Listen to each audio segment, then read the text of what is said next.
आता या राजघराण्यामध्ये मीरा राहती झालेली आहे, परंतु त्या गिरीधर गोपालावर अहो प्रेम एवढं आहे, हा माझा नवरा आहे, हा माझा नवरा आहे. मग व्हायला काय लागलं? तिची भक्ती वाढतीये. परंतु आज त्या घराण्यामध्ये शिवशंकर नावाचे पुराणिक आलेले आहेत. मीरेच्या आजोबांनी विचार केला, कृष्ण भक्ती काय चांगली आहे. त्या कृष्ण भक्तीमध्ये प्रत्येक जण किती रममान होतो. मग काय हरकत आहे? आपण जर त्या कृष्णाचं प्रेम भागवत कथा ऐकून इतरांना दाखवलं तर, आणि असंही आपल्या घरामध्ये या छोट्या कन्येला त्या भगवंताची एवढी आराधना करण्याची ओतप्रोत भावनेनं इच्छा होते, आणि झालं. आज भागवत कथा होणार म्हणून ठरलेलं आहे. केवढा आनंद झालेला आहे हो त्या मीरेला. भगवंताच्या कथा मला खूप आवडणार. ए गिरीधर गोपाला, तुझ्या कथा आपल्याला ऐकायच्यात बरं का, तुझ्या कथा आपल्याला ऐकायच्यात. केवढा आनंद झाला. भागवत कथा सुरूही झाल्या. रोज कथेमध्ये पुराणिक बुवा वेगवेगळ्या पद्धतीच्या कथा भगवंताच्या सांगायचे, पण ती कथा सांगत असताना मीरा तल्लीन होऊन ऐकायची. इतक्या बारीक तपशिलासह ती सर्व कथा ऐकायची, आणि गुरुजी काहीतरी कमी जास्त सांगते झाले की तिथंच थांबवायची आणि म्हणायची, गुरुजी हा प्रसंग असा नाहीये बरं, असा नाहीये, मी सांगते, आणि लगेच उठून ती प्रसंग सांगायला सुरुवात करायची. कारण काय हो? अहो कारण ही मीरा आता या राजघराण्यामधली राजकन्या आहे हो, पण मूळ स्वरूपामधली ती कृष्ण भगवंताच्या सेवेमध्ये, भगवंतामध्ये अधीन झालेली, भगवंताच्या भक्तीत तल्लीन झालेली ललिता नावाची गोपिका आहे हो. मग मागच्या जन्माचं काहीतरी आठवायचं आणि तोच प्रसंग ती कथेच्या स्वरूपात सांगायला लागायला लागली. ती सांगत असताना पुराणिक बाबा सहज थांबायचे, ए बेटा थांबा, असं काही घडलेलं नाही, पोथीत मी कुठं वाचलेलंही नाहीये, तू जरा थांब. राग यायचं तिला, कारण प्रत्यक्ष स्वरूपामध्ये हा घडलेला प्रसंग मला आठवतो हे तिचं अंतर्मन सांगायचं.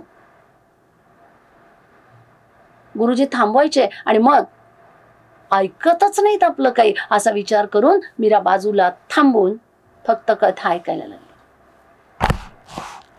बरं, कानाचं भजन यायचं. कानाचं भजन आलं की मीरा आपल्याच नादात उठायची आणि नाचायला लागायची. गोपाला गोपाला गिरीधर गिरीधर गोपाला, गोपाला गोपाला गिरीधर गिरीधर गोपाला. बरं, या भजनामध्ये तल्लीन होत असताना आजोबा मात्र कौतुकानं पाहायच्या, काय नाचते ती, भाव विभोर होऊन नाचते. चला, फार सार्थक झालं, पोथी लावली आणि भगवंताची कथा आपल्याला ऐकायला मिळाली, त्यापेक्षा या माझ्या नातीला केवढा आनंद मिळतोय. मग व्हायला काहीच लागलं. अहो कथा झाली, पण आमच्या या मीराबाईचा नवीनच खेळ सुरू झाला.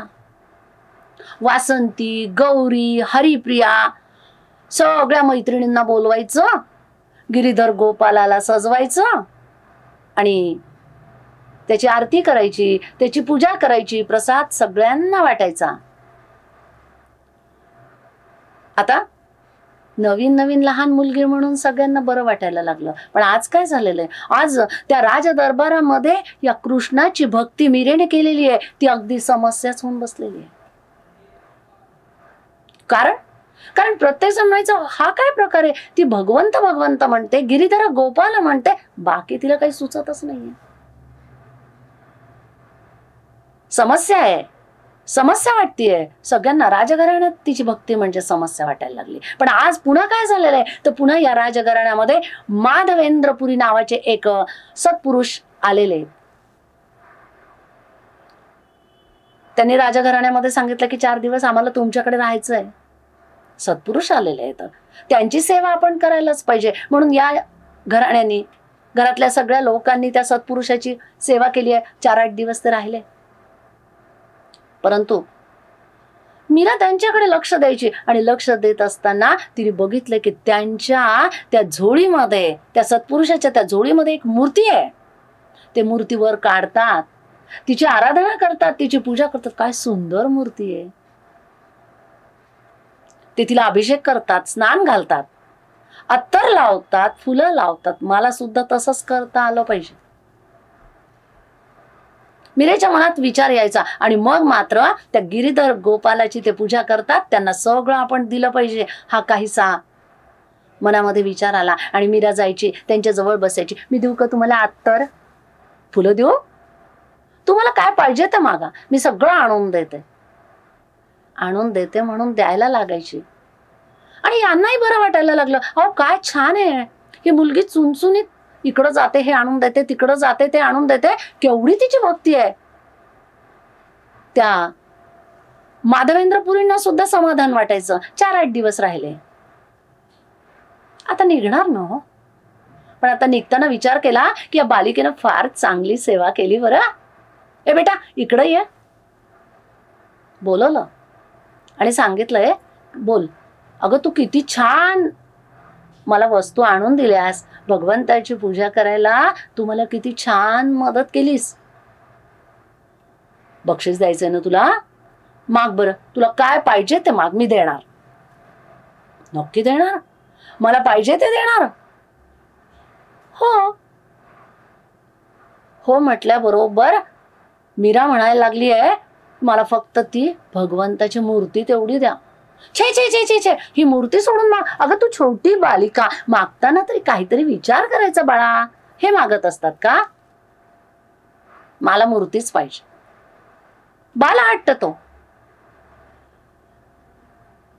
माधवेंद्रपुरींनी मूर्ती दिलेली नाही आहे, आता हिला काय ते देणार. अहो भक्त असावेत, पण या पद्धतीचे भक्ताचंच जे काय सार आहे, सर्वस्व आहे, ते मागायला निघाली मुलगी. नाही बाबा, देणं शक्य नाही. विचार केला आणि ते निघाले. त्या मुलीचं काय ऐकायचं विचार केला. स्वामीजी गेले. पण आज मीरा मात्र हट्टाला पेटली, मला तीच गिरीधराची मूर्ती पाहिजे, मला तीच मूर्ती पाहिजे. ती नाही मिळाली तर मी जेवण करणार नाही, मी खाणार नाही, काही मला काहीच नको. सगळेजण समजवायला लागले, पण छे हो, ऐकायलाच तयार नाही. मग मला मूर्ती मिळाली तरच मी जेवण करणार. 2 दिवस झाले, 3 दिवस झाले, काय करावं. प्रत्येकाला वाटायला लागलं की छोटीशी कन्या जेवण सोडलंय. कुणीतरी म्हणायला लागला, अहो कशाला तिच्या नादी लागता, भूक लागली की आपोआप जेवेल, राहू द्यात, किती ती उपाशी राहणार आहे. 2-3 दिवस झालेत. पण मंडळी, माधवेंद्र पुरी झोपलेले आहेत. ज्या ठिकाणी आले त्या ठिकाणी झोपलेले आहेत. आणि झोपल्यानंतर स्वप्न पडलंय, स्वप्न दृष्टांत झाला. आणि त्या स्वप्न दृष्टांतामध्ये ती गिरीधराची मूर्ती त्यांच्या स्वप्नात आलेली आहे. आणि तिने सांगितलं, ज्या मुलीनं मला मागितलं होतं ना, त्या मुलीकडे मला द्या. माझा आणि तुमचा ऋणानुबंध संपलेला आहे, मला तिच्याकडे जायचंय, मला तिची भक्ती आवडलेली आहे. मंडळी, भगवंत स्वप्नात येऊन सांगतात म्हटल्यावर अजून काय पाहिजे. खाडकन जाग आला. माधवेंद्रपुरींनी विचार केला की छे, माझंच चुकलेलं आहे, आता मला पुन्हा परत त्याच ठिकाणी जावं लागणार. दुसऱ्याच दिवशी पुन्हा स्वामीजी आलेले आहेत. आणि आल्याबरोबर त्यांनी दरबारात सगळ्यांनी बघितलं, अरे स्वामीजी कालच गेले, पुन्हा कशाला आले. परंतु आल्याबरोबर त्यांनी सांगितलं, त्या तुमच्या बालिकेला बोलवा, त्या मीरेला बोलवा. ती पळत पळत आली. स्वामीजी आले, मला मूर्ती द्यायला आले. तिलाही आनंदच झालेला आहे. आणि स्वामीजी, बालिका समोर आली, मीरा समोर आली, त्यावेळेला त्यांनी झोळीतून मूर्ती काढली आणि सांगितलं की हे मीरा, अगं या भगवंताला तुझी भक्ती आवडली आहे, घे, ती तुझ्याच जवळ राहू दे, कारण आता माझा आणि तिचा ऋणानुबंध संपलाय. मीरेनं मूर्ती घेतली, तृप्ती मिळाली. आणि मग हळूच जाऊन आई म्हणते, आई तू मला म्हणाली होती ना जेवण पाहिजे, आता मी जेवणार, आता मी जेवणार. अनोखा भक्तिभाव हो, हाच अनोखा भक्तिभाव पुढे मीरेच्या जीवनामध्ये कोणत्या पद्धतीने आला, मीराबाईंनी तो कोणत्या पद्धतीने आपल्याला दाखवला, तो आपण पुढच्या भागात बघू.